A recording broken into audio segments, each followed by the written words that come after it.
Draw a hexagon of equal angles and unequal sides. അതായത് എല്ലാ ആംഗിൾസും ഈക്വലും എല്ലാ സൈഡ്സും അൺഈക്വലുമായിട്ടുള്ള ഒരു ഹെക്സഗൺ വരയ്ക്കാനാണ് പറഞ്ഞിട്ടുള്ളത്. അത് നമുക്ക് ഹെക്സഗണിൻ്റെ സാമ്പിൾ ഡയഗ്രാം വരയ്ക്കാം. 6 സൈഡ്സ് ഉള്ള പോളിഗൺ ആണല്ലോ ഹെക്സഗൺ. സോ നമുക്ക് 6 സൈഡ്സ് ഉള്ള ഒരു സാമ്പിൾ ഡയഗ്രാം വരയ്ക്കാം.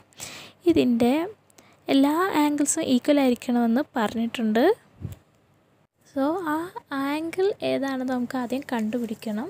അതിനുവേണ്ടി നമുക്കറിയാം sum of angles of hexagon 4 × 180 ഡിഗ്രിയാണ്. കാരണം ഒരു ഹെക്സഗണിൽ 3 ഡയഗണൽസ് ജോയിൻ ചെയ്യുമ്പോൾ 4 ട്രയാങ്കിൾസ് ആണ് ഫോം ചെയ്യുന്നത്. ഒരു ട്രയാങ്കിളിൻ്റെ സം ഓഫ് ആംഗിൾസ് 180 ഡിഗ്രിയാണ്. അപ്പോൾ 4 ട്രയാങ്കിൾസിൻ്റെ സം ഓഫ് ആംഗിൾസ് 4 × 180 ഡിഗ്രിയാണ്. ദാറ്റ് ഈസ് 720 ഡിഗ്രിയാണ്. പക്ഷേ ഹെക്സഗണിന് 6 ഈക്വൽ ആംഗിൾസ് ആണുള്ളത്.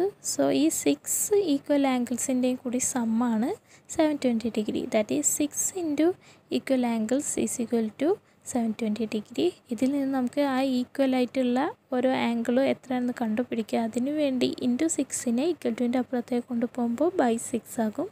That is 1 equal angle is equal to 720 degree by 6. That is 120 degree. അപ്പോൾ ഈ ഹെക്സഗണിൻ്റെ എല്ലാ ആംഗിൾസും ഈക്വൽ ആണെന്ന് പറഞ്ഞിട്ടുണ്ടല്ലോ. സോ ആ ഈക്വൽ ആയിട്ടുള്ള ആംഗിൾ എന്ന് പറയുന്നത് 120 ഡിഗ്രി ആയിരിക്കും. സോ നമുക്ക് ഇവിടെ എല്ലാ ആംഗിളും 120 ഡിഗ്രി മാർക്ക് ചെയ്യാം. ഇതിന് ABCDEF എന്നും മാർക്ക് ചെയ്യാം. ഇനി സൈഡ്സ് കൊടുക്കാം. സൈഡ്സ് അൺഈക്വൽ സൈഡ്സ് ആണെന്ന് പറഞ്ഞിട്ടുണ്ട്. സോ നിങ്ങൾക്ക് ഇഷ്ടമുള്ള സൈഡ്സ് കൊടുക്കാം. ഞാനിവിടെ AB 3 സെൻറ്റിമീറ്ററും AF 4 സെൻറ്റിമീറ്ററും EF 5 സെൻറ്റിമീറ്ററും BC 3.5 centimetre എടുത്തിട്ടുള്ളത്. ഈ 4 സൈഡ്സ് മാത്രം മതി. ബാക്കിയുള്ള 2 സൈഡ്സിൻ്റെ ആവശ്യമില്ല. അതില്ലാതെ തന്നെ നമുക്ക് കൺസ്ട്രക്റ്റ് ചെയ്യാവുന്നതാണ്.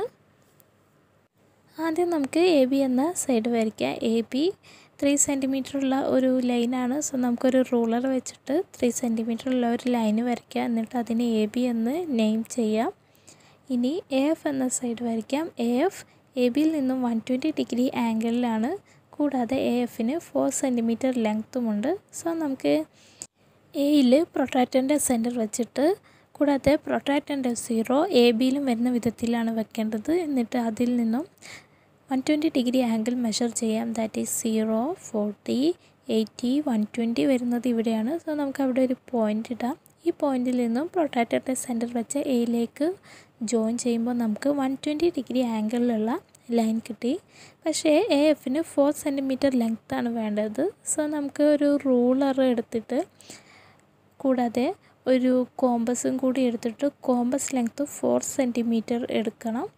എന്നിട്ട് കോമ്പസിൻ്റെ നീഡിൽ എയിൽ വെച്ചിട്ട് ഒരു ആർക്ക് വരയ്ക്കുമ്പോൾ നമുക്ക് 4 സെൻറ്റിമീറ്റർ ഉള്ള ലൈൻ കിട്ടി. ഈ ആർക്ക് കട്ട് ചെയ്യുന്ന പോയിൻ്റ് F എന്ന് കൊടുക്കാം. ഇപ്പോൾ നമുക്ക് AF 4 സെൻറ്റിമീറ്റർ ഉള്ള ലൈൻ കിട്ടി. ഇനി FE എന്ന സൈഡ് വരയ്ക്കാം. FE എന്ന സൈഡ് AFൽ നിന്നും 120 ഡിഗ്രി ആംഗിളിലുള്ള ലൈനാണ്. കൂടാതെ FEക്ക് 5 സെൻറ്റിമീറ്റർ ലെങ്ത്തുമുണ്ട്. സോ നമുക്ക് Fൽ പ്രൊട്രാക്ടറിൻ്റെ സെൻറ്റർ വെക്കണം. കൂടാതെ പ്രൊട്രാക്ടറിലെ 0 AFൽ വരുന്ന വിധത്തിലാണ് പ്രൊട്രാക്ടർ വെക്കേണ്ടത്. എന്നിട്ട് 120 ഡിഗ്രി ആംഗിൾ മെഷർ ചെയ്യാം. ദാറ്റ് ഈസ് 0, 40, 80, 120 വരുന്നത് ഇവിടെയാണ്. സോ നമുക്ക് അവിടെ ഒരു പോയിൻ്റ് ഇടാം. ആ പോയിന്റിൽ നിന്ന് F അതായത് പ്രൊട്രാക്ടറിൻ്റെ സെൻറ്റർ വെച്ച് Fലേക്ക് ജോയിൻ ചെയ്യുമ്പോൾ നമുക്ക് 120 ഡിഗ്രി ആംഗിളുള്ള ലൈൻ കിട്ടി. FEക്ക് 5 സെൻറ്റിമീറ്റർ ആണ് വേണ്ടത്. സോ ഒരു റൂളർ എടുത്തിട്ട് കൂടാതെ ഒരു കോമ്പസ് കൂടി എടുത്തിട്ട് കോമ്പസ് ലെങ്ത്ത് 5 സെൻറ്റിമീറ്റർ മെഷർ ചെയ്തിട്ട് കോമ്പസിൻ്റെ നീഡിൽ Fൽ വെച്ചിട്ട് ഒരു ആർക്ക് വരയ്ക്കുമ്പോൾ 5 സെൻറ്റിമീറ്റർ ഉള്ള FE എന്ന സൈഡ് കിട്ടും. ഈ ആർക്ക് ലൈനിനെ കട്ട് ചെയ്യുന്ന പോയിൻറ്റിനാണ് E എന്ന് കൊടുക്കേണ്ടത്. ഇനി നമുക്ക് BC എന്ന സൈഡ് വരയ്ക്കാം. BC ABയിൽ നിന്നും 120 ഡിഗ്രി ആംഗിളിലാണ്. കൂടാതെ BCക്ക് 3.5 സെൻറ്റിമീറ്റർ ലെങ്ത്തുമുണ്ട്. സോ നമുക്ക് Bയിൽ പ്രൊട്രാക്ടറിൻ്റെ സെൻറ്റർ വെക്കാം. പ്രൊട്രാക്ടറിലെ 0 ABയിൽ വരുന്ന വിധത്തിലാണ് വെക്കേണ്ടത്. എന്നിട്ട് 120 ഡിഗ്രി ആംഗിൾ മെഷർ ചെയ്യാം.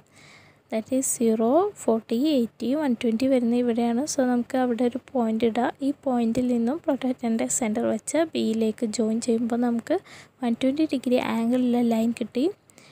BCക്ക് 3.5 സെൻറ്റിമീറ്റർ ആണ് ലെങ്ത് ഉള്ളത്. സോ നമുക്ക് റൂളർ എടുത്തിട്ട് അത് 3.5 സെൻറ്റിമീറ്റർ പ്രൊട്രാക്ടറിൽ ഒരു കോമ്പസ് ലെങ്ത് എടുത്തിട്ട് കോമ്പസിൻ്റെ നീഡിൽ ബിയിൽ വെച്ചിട്ട് ഒരു ആർക്ക് വരയ്ക്കുമ്പോൾ നമുക്ക് സി എന്ന പോയിൻ്റ്, അതായത് ആർക്ക് കട്ട് ചെയ്യുന്ന പോയിൻ്റ് സി എന്ന് മാർക്ക് ചെയ്യാം. ഇപ്പോൾ നമുക്ക് ബി സി എന്ന സൈഡും കിട്ടി.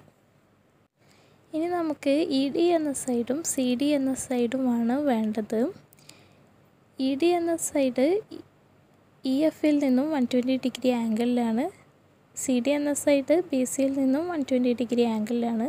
സോ നമുക്ക് ആദ്യം ഇ എഫിൽ നിന്നും, അതായത് പ്രൊട്രാക്ടറിൻ്റെ സെൻറ്റർ ഇയിൽ വെച്ചിട്ട് പ്രൊട്രാക്ടറിലെ 0 ഇ എഫിൽ വരുന്ന വിധത്തിൽ വെച്ചിട്ട് 120 ഡിഗ്രി ആംഗിളിൽ ഒരു ലൈൻ വരയ്ക്കാം. ദാറ്റ് ഈസ് 0, 40, 80, 120 വരുന്ന ഇവിടെയാണ്. അവിടെ ഒരു പോയിൻ്റ് ഇടാൻ, എന്നിട്ട് ആ പോയിൻറ്റിൽ നിന്നും പ്രൊട്രാക്ടറിൻ്റെ സെൻറ്റർ വെച്ച് ഇയിലേക്ക് ജോയിൻ ചെയ്യാം. അപ്പോൾ നമുക്ക് 120 ഡിഗ്രി ആംഗിളിലുള്ള ലൈൻ കിട്ടി. പക്ഷേ ഇവിടെ ഡി എവിടെയാണ് മാർക്ക് ചെയ്യേണ്ടതെന്ന് അറിയില്ല, കാരണം ഇ ഡിയുടെ ലെങ്ത്ത് നമുക്കറിയില്ല. സോ നമുക്ക് ഇനി സിയിൽ നിന്നും 120 ഡിഗ്രി ആംഗിളിലുള്ള ലൈൻ കൂടി വരയ്ക്കാം. അതിനുവേണ്ടി സിയിൽ പ്രൊട്രാക്ടറിൻ്റെ സെൻറ്റർ വയ്ക്കാം. പ്രൊട്രാക്ടറിലെ 0 ബി സിയിൽ വരുന്ന വിധത്തിലാണ് വെക്കേണ്ടത്. എന്നിട്ട് 120 ഡിഗ്രി ആംഗിൾ മെഷർ ചെയ്യാം. ദാറ്റ് ഈസ് 0, 40, 80, 120 വരുന്നത് ഇവിടെയാണ്. സോ നമുക്ക് അവിടെ ഒരു പോയിൻ്റ് ഇടാം. എന്നിട്ട് ആ പോയിൻറ്റിൽ നിന്നും സിയിലേക്ക് ജോയിൻ ചെയ്യുമ്പോൾ നമുക്ക് ഇവിടെയും 120 ഡിഗ്രി ആംഗിളുള്ള ലൈൻ കിട്ടി.